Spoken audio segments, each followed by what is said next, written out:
What's up, everyone? Fight Zone MMA. Today we got some crazy MMA news. Let's get right into it. First off, we got Alexander Volkanovski calling out Charles Oliveira for a boring BMF performance. Charles Oliveira recently beat Max Holloway in an unorthodox BMF fight where he broke the honor code and opted for a lay and pray strategy instead of fighting like a BMF. After the fight, Alexander Volkanovski hopped on YouTube to say, "If we start fighting like that, don't be surprised if the BMF belt gets taken away. We might not see it." No, I'm not having shots. I'm just saying that it's losing its purpose.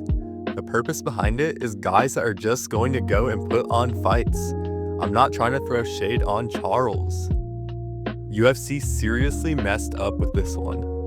Charles Oliveira's recent performances against Ilia Topuria and Mateusz Gamrot had UFC matchmakers thinking he was in a swang and bang stage of his career, where he was done chasing the title fight and content with putting on power slap matches inside the octagon. However, Oliveira clearly saw the BMF fight as his way back into the title picture and fought accordingly to make sure he got the win. That's the real problem here. This fight was made between two guys at the top of the division and was basically a title eliminator fight.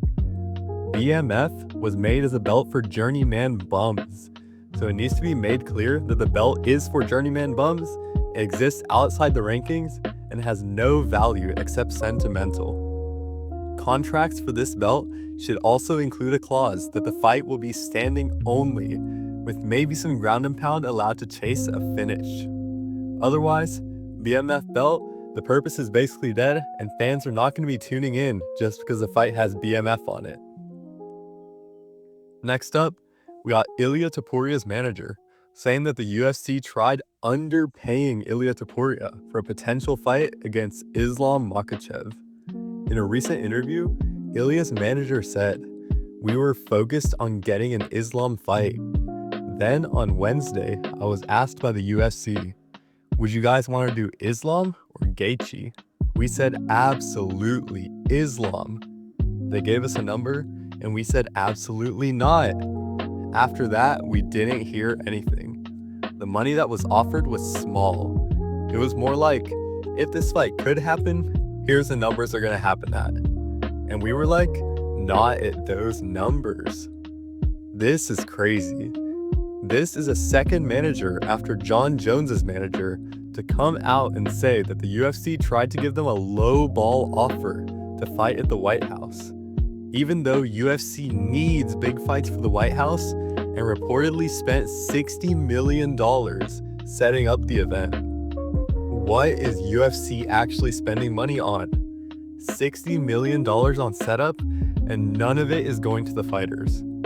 They aren't willing to pay for Jones to fight. They aren't willing to pay for Ilia versus Islam, which would be one of the biggest fights ever. So what are they actually paying for? Since the UFC has gone public, what they are actually paying for is the shareholders' vacation house, the shareholders' kids' college, and Dana White's alcohol and gambling addictions. UFC is now beholden to the shareholders, who constantly demand more money, leaving no room for the product or the sport to grow. This made the beginning of the end for the UFC. Next up, we got Colby Covington calling out the UFC White House card for being lackluster. Colby said, "The UFC White House card is piss poor. It seems like they don't care anymore. They made all that money with Paramount and they're just happy. It is what it is." This is crazy.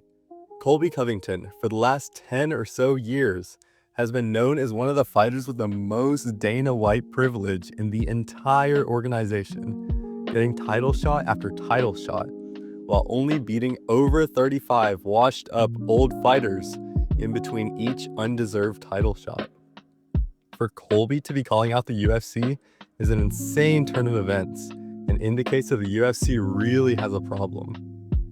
Fans are saying that he's just saying all this because he's salty that he did not get picked to be on the UFC White House card. but his true intentions to call them out don't really matter. The fact is that this is one of Dana White's biggest meat riders of all time, completely switching up and joining a growing cabal of fighters who don't like Dana and seem insistent that he's not going to get away with his old habits anymore. I'm looking forward to seeing Dana White strung up on a pillory, getting tomatoes thrown at him after the fighters revolt. Anyways, that's going to do it for today. Like, comment, subscribe, Fight Zone MMA. I'll see you in the next one.